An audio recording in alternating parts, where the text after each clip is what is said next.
first step towards achieving your dreams is having the right coach. Get the best education with CAD.com Lab and make your AutoCAD 2D 3Ds Max dreams come true. Download the app now.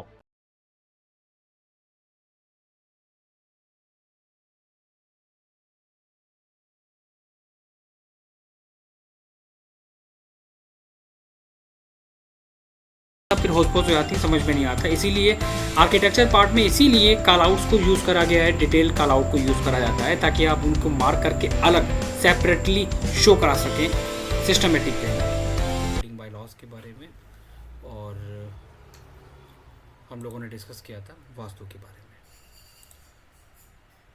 हम लोग बात यहाँ पर कर रहे हैं planning के process को, प्लानिंग का प्रोसेस, डिटेलिंग करने का प्रोसेस क्या होता है, किस तरह मुझे वर्क करना है डिफरेंट ड्राइंग्स पे, और उनके लिए सबसे इम्पॉर्टेंट है बेसिक का क्लियर होना।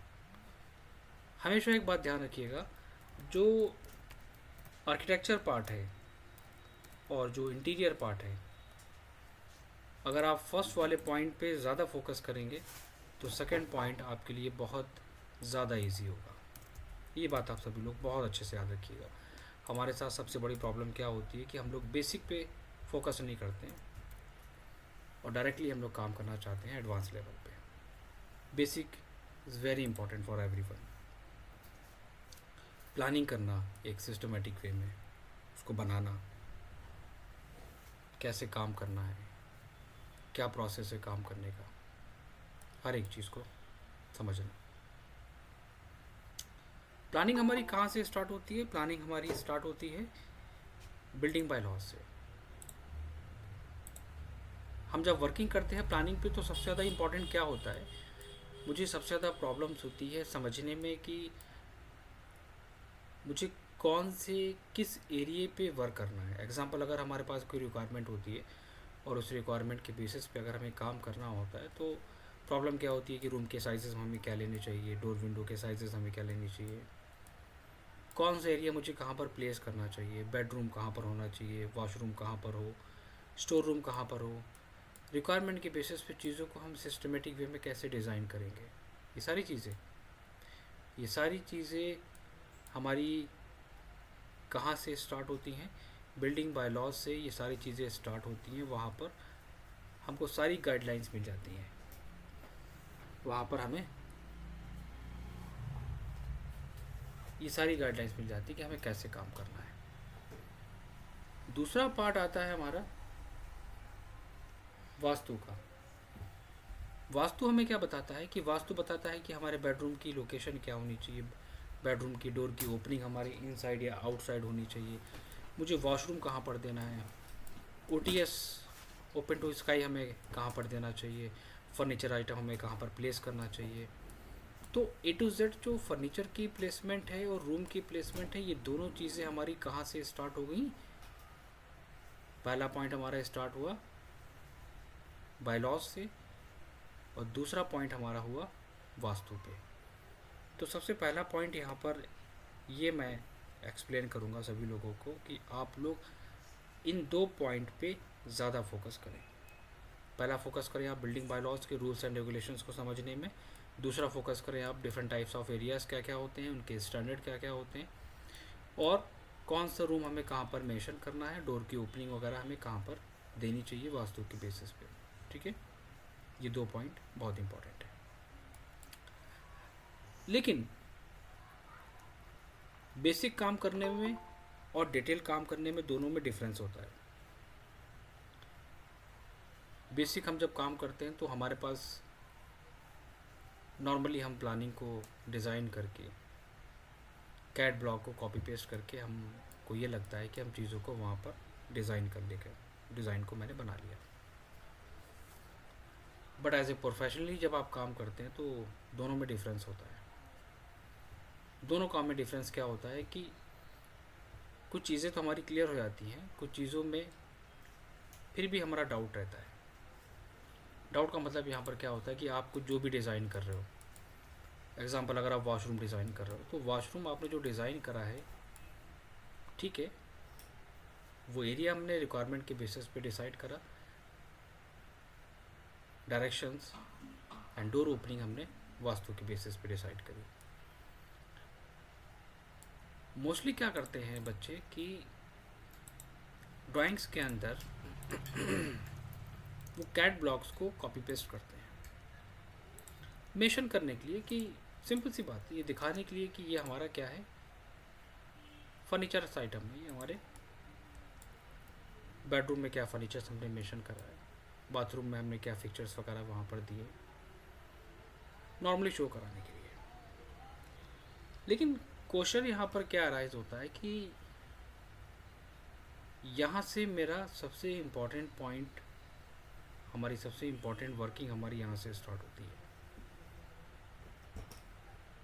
एग्जाम्पल अगर हम अभी फोकस नहीं करेंगे हर एक पार्ट को सिस्टमेटिक वे में डिज़ाइन करने की, तो वो प्रॉब्लम करेगा हमें आगे। मैंने अगर यहाँ पर बेडरूम्स में कैट ब्लॉक्स का यूज़ किया, नॉर्मली बेड के भी कैट ब्लॉक्स मैं शेयर कर दूंगा, फर्नीचर आइटम के सारे जो लाइब्रेरी होती है वो मैं शेयर कर दूंगा ताकि इस पर आप आगे काम कर सकें। तो फर्नीचर्स आइटम हमने कैट ब्लॉक के बेसिस पे कॉपी पेस्ट तो कर लिया, नॉर्मली लोग करते हैं ये सोच के कि ठीक है मुझे वहाँ पर मेंशन करना है, ये दिखाना है कि यहाँ पर क्या क्या फर्नीचर्स दिए गए। लेकिन जब हम दूसरे स्टेप पे काम करते हैं, जिसे हम लोग कहते हैं क्या, जब हम काम करते हैं अपने बेडरूम वाले इंटीरियर वाले पार्ट पे, तो मुझे वही सेम चीज़ दोबारा से रिपीट करनी होती है। मतलब कि क्या हुआ कि अगर हम एक सिस्टमेटिक वे में वर्किंग नहीं कर रहे हैं आर्किटेक्चर पार्ट में, अगर मैंने यहाँ पर इस बेडरूम को डिज़ाइन नहीं किया, बहुत सिंपल सी बात है, मैंने यहाँ पर कैट ब्लॉक को अगर मैंने यहाँ पर नॉर्मली मेंशन कर दिया without any sizes, standard sizes, मुझे वही चीज़ रिपीट करना पड़ेगी इंटीरियर में। मुझे वहाँ पर दोबारा से हर एक चीज़ को सिस्टमेटिक वे में डिज़ाइन करना पड़ेगी, मुझे फिर से उसकी स्पेस प्लानिंग का पार्ट वहाँ पर मेंशन करना पड़ेगा, हर एक फर्नीचर्स आइटम को मुझे स्टैंडर्ड साइजेस पे मेंशन करना पड़ेगा। क्यों? क्योंकि वो मैंने स्किप कर दिया यहाँ पे। पॉइंट यहाँ पर क्या है? पॉइंट यहाँ पर ये है कि वहाँ पर जाने से पहले हमारा जो बेस है वो यहाँ से स्टार्ट हो रहा है। हम इंटीरियर में काम कर सकते हैं सिस्टमेटिक वे में। कब काम कर सकते हैं? जब हम इस वाले सेक्शन पे फोकस करेंगे। और अगर हमने इस पार्ट को इंटीरियर में डिटेल में बनाया और आर्किटेक्चर में मैंने उसको स्किप कर दिया, तो भी वो चीज़ गलत है। क्यों? एग्जाम्पल, हम यहाँ पर सिर्फ कैट ब्लॉक्स को मेंशन कर रहे हैं, लेकिन हम उसी पार्ट को रिप्रेजेंट करेंगे डिटेल एलिवेशंस के साथ। अब जब हम एलिवेशंस वहाँ पर मेंशन करेंगे तो कैट ब्लॉक्स का साइज़ तो हमारा है ही नहीं वहाँ पर। जब कैट ब्लॉक्स का हमारा साइज़ वहाँ पर नहीं है तो फिर हम ड्राइंग्स में क्या देंगे? पॉइंट यहाँ पर ये भी आ जाता है। तो ड्राइंग्स में हम कैसे मेंशन करेंगे? फर्नीचर्स आइटम के साइजेस कैसे लेंगे? कहाँ पर आपका क्या फर्नीचर आइटम है, उसका प्लान क्या है, कैसे डिसाइड करोगे? कहाँ से स्टार्ट हो रहा है? यहाँ से स्टार्ट हो रहा है। वो डिटेलिंग हमारी कहाँ से स्टार्ट हो रही है? वो डिटेलिंग हमारी इस वाले सेक्शन से स्टार्ट हो रही है, यहाँ से। यहाँ मुझे हर एक पार्ट को पहले से डिसाइड करना पड़ेगा। ये पॉइंट बहुत इंपॉर्टेंट है यहाँ पर। ये डिस्कस क्यों कर रहा हूँ मैं? क्योंकि बेस अगर हमारा स्किप हो गया तो फिर आगे सारी चीज़ें स्किप होती चली जाएंगी। वो इसलिए प्लानिंग अगर हमारी सिस्टमेटिक वे में नहीं है, देन हम फर्नीचर लेआउट पे काम नहीं कर सकते। उसके बाद हम फ्लोरिंग लेआउट पे काम नहीं कर सकते, और वही प्रॉब्लम करेगा इंटीरियर वाले पार्ट में भी। तो बेस हमारा यहाँ से स्टार्ट होता है, यहाँ पर हमें फोकस करना है कंप्लीटली। अब फोकस करने का मतलब क्या हुआ? ये यहाँ पर दूसरा पॉइंट आ गया। पहला क्वेश्चन हमारा यहाँ पर क्या आता है, पहले हम इसको बताएंगे, थोड़ा सा गाइड करेंगे। क्वेश्चन यहाँ पर ये आता है कि ठीक है, आपने कहा है कि हम यहाँ पर कैट ब्लॉक्स को नहीं मेंशन कर सकते सर, राइट? कैट ब्लॉक्स को अगर हम मेंशन नहीं कर सकते देन हम क्या करें, क्योंकि स्टैंडर्ड साइज़ के फर्नीचर्स अवेलेबल नहीं होते हैं कहीं भी। ये बात सभी को पता है बहुत अच्छे से, कि हम ये सोचें कि हमें डिफरेंट टाइप्स ऑफ साइजेस के ब्लॉक्स मिल जाए बेड के, सोफ़े के, वार्डरोब के, वो पॉसिबल नहीं है। पहला पॉइंट। दूसरा पॉइंट यहाँ पर यह आता है कि आपको यहाँ से मेहनत करना स्टार्ट करना पड़ेगा। मेहनत का मतलब हो गया कि आपको अपने कैट ब्लॉक्स खुद के डिज़ाइन करके रखने पड़ेंगे स्टैंडर्ड साइजेस पे, सारे फर्नीचर्स आइटम।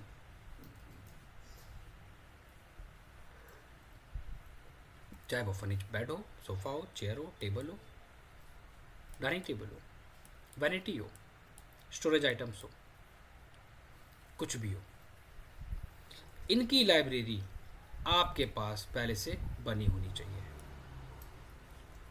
क्योंकि अगर आपने इन लाइब्रेरीज़ को डिज़ाइन करके नहीं रखा, ना तो मैं फर्नीचर लेआउट पे काम कर पाऊँगा, ना मैं फ्लोर प्लान पे काम कर पाऊँगा, ना मैं इंटीरियर पे काम कर पाऊँगा।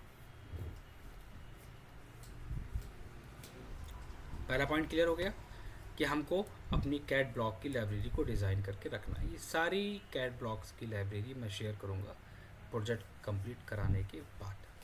पहले सबको मेहनत करनी है। अपने खुद के स्टैंडर्ड ब्लॉक्स बना के रखेंगे सब लोग। टाइम टेकिंग पार्ट है, कोई दिक्कत नहीं है, स्टार्टिंग में सबको प्रॉब्लम होती है। 5 साल की चीज़ें 3 महीने में सीख रहे हो, कोई बड़ी बात नहीं है। 4 महीने भी लग सकते हैं, 5 महीने भी लग सकते हैं, लेकिन वर्क को अगर सिस्टमेटिक वे में करोगे सभी लोग तो बहुत अच्छा सीखोगे, और फास्ट या स्किप करके करोगे तो लॉस है। अब कैट ब्लॉक की लाइब्रेरी को हम कैसे डिज़ाइन करें, सबसे पहला पॉइंट। तो कैट ब्लॉक की लाइब्रेरी के लिए सबसे पहले तो हम अपने ब्लॉक्स का यूज़ करेंगे, जो मैं कैट ब्लॉक्स शेयर करूँगा सभी लोगों को, ठीक है। आप उन ब्लॉक्स को कन्वर्ट कर सकते हो स्टैंडर्ड साइजेस पे। कैसे, मैं यहाँ पर कुछ चीज़ें एक्सप्लेन करूँगा और कुछ बेसिक चीज़ें भी साथ में लेके चलूँगा, सो दैट सबके क्लियर हो जाए डाउट्स। एग्जांपल, आपने अपने मॉडल को कॉपी पेस्ट करा अपनी ड्राइंग्स के अंदर, ठीक है। अब मुझे करना क्या है कि हम इस ड्राइंग्स को या इस मॉडल को स्टैंडर्ड साइजेस पे कन्वर्ट करना चाहते हैं, और मैं चाहता हूँ कि अपनी खुद की एक लाइब्रेरी बना के रखूँ जो हमेशा काम आए।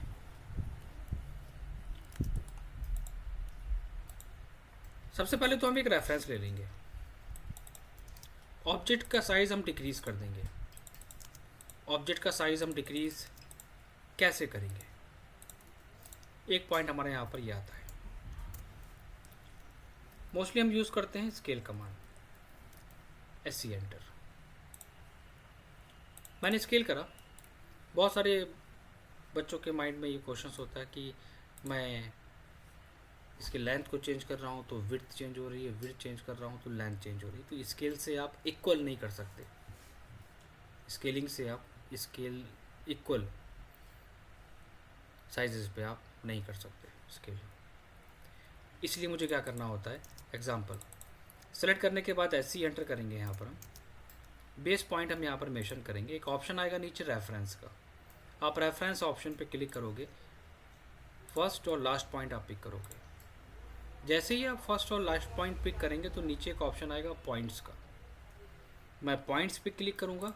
पॉइंट्स का मतलब होता है कि आपने जो रेफरेंस लाइन ड्रॉ करी है उसके दोनों पॉइंट, उसका पहला पॉइंट और उसका दूसरा पॉइंट पिक करो, तो first and the last.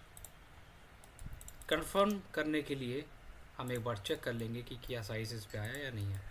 One side हमारी फिक्स हो गई। ब्लॉक को अगर हम देखें तो ब्लॉक हमारा एक तरह से ग्रुप में है। क्या है, ग्रुप में। Group and block is different things, but यहाँ पर हम एग्जांपल ले रहे हैं ग्रुप। ग्रुप का मतलब ये एक साथ डेटा है, एक फोल्डर के अंदर डेटा है। तो ये एक ब्लॉक है, मतलब कि एक मॉडल है कंबाइंड। इसको हम एडिट नहीं कर सकते जब तक हम दूसरा कमांड यूज़ ना करें। Explode, x enter. फिर यहाँ पर एक और क्वेश्चंस हम करते हैं। बहुत सारे बच्चों के दिमाग में ये क्वेश्चन चलता है कि ठीक है कि अगर हम इसको एक्सप्लोर कर देंगे सर तो हम इसको चेंज करेंगे, लेकिन ये भी पॉसिबल है कि हम ब्लॉक्स को डबल क्लिक करने के बाद एडिट ब्लॉक डेफिनेशंस के थ्रू हम उसको चेंज कर सकते हैं। कोई कंडीशंस नहीं है। जब मुझे अपना ओवरऑल ऑब्जेक्ट चेंज करना है तो मैं इतना लेंथी प्रोसेस क्यों लूँ? मैं उसको एक्सप्लोर करूँगा, उसको एक स्पेसिफिक कलर पे पुट करूँगा, उसकी प्रॉपर्टीज़ चेंज करूँगा, उसके नेमिंग चेंज करूँगा, उसकी डायमेंशनिंग चेंज करूँगा। जब मुझे ओवरऑल पूरा एक ब्लॉक में चेंजेस करना है तो मैं उस ब्लॉक के अंदर ना जाके उसको एक्सप्लोर करने की बात कर लेता हूँ, राइट? एडिट ब्लॉक डेफिनेशन होता क्या है एक्चुअली? एडिट ब्लॉक डेफिनेशंस की अगर हम बात करें कि हम जब किसी मॉडल को डबल क्लिक करते हैं तो वहाँ पर वो कहता है कि एडिट ब्लॉक डेफिनेशंस, आप ब्लॉक्स को एडिट कर सकते हैं। मैंने ओके करा तो हम डायरेक्टली चले जाएंगे कहाँ पर? ब्लॉक डेफिनेशंस के अंदर। अब हम ब्लॉक्स के अंदर आ गए। ब्लॉक्स में मैंने कोई भी चेंजेस करे, एग्जाम्पल लो, कोई भी चेंजेस करके क्लोज ब्लॉक एडिटर पे क्लिक करके सेव द चेंजेस पे क्लिक करा, मेरा ब्लॉक आ गया। कर सकते हैं, कोई कंडीशंस नहीं है। लेकिन मैं इस प्रोसेस को यूज़ नहीं करूँगा, मैं डायरेक्टली एक्सेंटर करके एक्सप्लोर कर दूँगा। और मैं ये चाहूँगा कि हम हर एक ऑब्जेक्ट अपने साइजेस पे पुट करें सो दैट हम उसको यूज़ कर सकें अपने ड्राइंग्स के अंदर, राइट? तो यहाँ पर मैं क्या कर रहा हूँ, एक स्टैंडर्ड बेड का साइज़ मैं लेके चल रहा हूँ और उस मॉडल को मैं एडिट करूँगा। जैसे कि मुझे यहाँ पर कुछ कम करना है, एस एंटर, मैं यहाँ पर स्ट्रेच कर दूँगा, सेलेक्ट करके एंटर, इसकी प्रॉपर्टीज़ को मैंने यहाँ पर स्ट्रेच कर दिया। पहला पॉइंट, क्या हम डेकोरेटिव मॉडल्स बना सकते हैं? बिल्कुल आप बना सकते हैं। आप डेकोरेटिव मॉडल्स क्रिएट करके अपनी खुद की लाइब्रेरी बना के रखेंगे और अभी से लाइब्रेरी बना के रखेंगे तो आप आगे आने वाले प्रोजेक्ट्स पे आप इजीली काम कर सकेंगे अपने। और 90% लोग वहाँ क्या गाइड करते हैं कि आप कैट ब्लॉक्स का यूज़ करिए। 90% मैंने देखा है, बट कैट ब्लॉक्स का यूज़ नहीं करना है ड्राइंग्स के अंदर एज ए प्रोफेशनल अगर आप काम करने जा रहे हैं तो। ठीक है, डिज़ाइन भी चूज़ करा जाता है रिक्वायरमेंट के बेसिस पे। तो अब यहाँ पर आप एक सिंपल सा ब्लॉक स्टैंडर्ड साइज़ पे कन्वर्ट करके पुट कर लो। ये हो गया हमारा साइज़ बेड का। ये मैंने बेड डिज़ाइन करा, एग्जाम्पल है ये, ठीक है? ये मैंने बेड को डिज़ाइन कर लिया। फिर बात आती है साइड टेबल की। इसको भी हम रैंडम नहीं देंगे क्योंकि ये भी हमारी ड्राइंग्स के लिए बहुत इम्पॉर्टेंट है। इसलिए क्योंकि आगे हम इसका एलिवेशन और प्लान दोनों क्रिएट करेंगे फर्नीचर्स की डिज़ाइनिंग के लिए। ये मैंने यहाँ पर बना लिया साइड टेबल का डिज़ाइन और कोई भी डेकोरेटिव मॉडल्स हमने उसके अंदर प्लेस कर लिया। सेलेक्ट करके ग्रुप एंड स्केल। कोई टर्म्स कंडीशन नहीं है, आप मॉडल को डेकोरेट कर सकते हो, आप उसको बना के डेकोरेट करके प्लेस कर सकते हो। मिरर कमांड के थ्रू मैंने उसको मिरर करा लिया। मिरर कमांड में मैं एग्जांपल मेंशन कर देता हूँ। सेलेक्ट करने के बाद एम आई एंटर, पहले ऑब्जेक्ट सेलेक्ट करा मैंने, एम आई एंटर किया, लाइन का फर्स्ट और लास्ट पॉइंट एंटर। क्या चेंज करना चाहते हो? अब मैं चाहता हूँ कि ये एक लाइब्रेरी हमारी इसकी क्रिएट हो जाए, तो मैं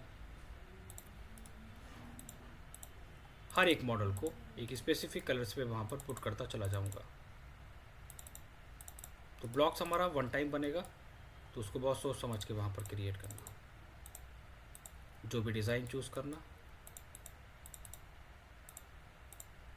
क्योंकि वही डिज़ाइन हम यूज़ करेंगे अपनी ड्राइंग्स के अंदर। ठीक है, मैं यहाँ पर लेयर का यूज़ नहीं कर रहा हूँ, इसलिए पहले से एक्सप्लेन कर देता हूँ। ये आपने बनाया। टैगिंग करना चाहते हो, ठीक है, आप टैगिंग कर लो, क्योंकि जब हम लोग काम करते हैं फर्नीचर लेआउट्स पे तो हम लोग वहाँ पर टैगिंग करते हुए चलते हैं।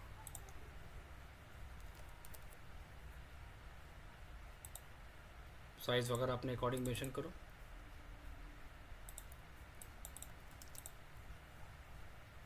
तो this one is bed. Furniture item का हमने यहाँ पर टैग डाल दिया, बहुत लाइट कलर से। एक तो ये मॉडल हो गया हमारा। दूसरा तरीका हमारा क्या है कि अगर हम चाहें तो उसको बहुत अच्छे से डेकोरेट करके स्टैंडर्ड साइजेस पे कलर्स को फिल करके नाम मेंशन करके उस ऑब्जेक्ट का हम उसको बना के रख सकते हैं। ये टाइम टेकिंग पार्ट है थोड़ा सा, और चीज़ों को अगर हमें सिस्टमेटिक वे में सीखना है तो हर एक चीज़ में टाइम कॉमन है, लगता ही है।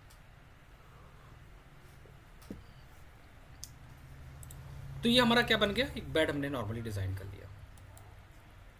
पहला क्वेश्चन यहाँ पर एक और आता है मेरा, क्या हम अपनी लाइब्रेरी को कैट के अंदर बनाएं या मैं अपनी लाइब्रेरी को अलग सेपरेट बनाऊं किसी फोल्डर के अंदर? दोनों में क्या ऑप्शन मेरे लिए इजी रहेगा? मैं क्या कहना चाह रहा हूँ थोड़ा सा डिटेल में एक्सप्लेन करता हूँ। एक शॉर्टकट होता है, ऑलमोस्ट सभी ने पढ़ा होगा, ADC एंटर, जिसे हम लोग डिज़ाइन सेंटर के नाम से जानते हैं, राइट। डिज़ाइन सेंटर क्या करता है, यहाँ पर पहले से प्री डिफाइंड मॉडल्स हैं आपके पास, आप कोई भी मॉडल यूज़ कर सकते हैं। यहाँ पर आप बैक आओगे, होम, हाउस, किचन, सारे मॉडल्स अवेलेबल हैं। ब्लॉक्स के अंदर आएंगे आप तो यहाँ पर आपको मिलेगा।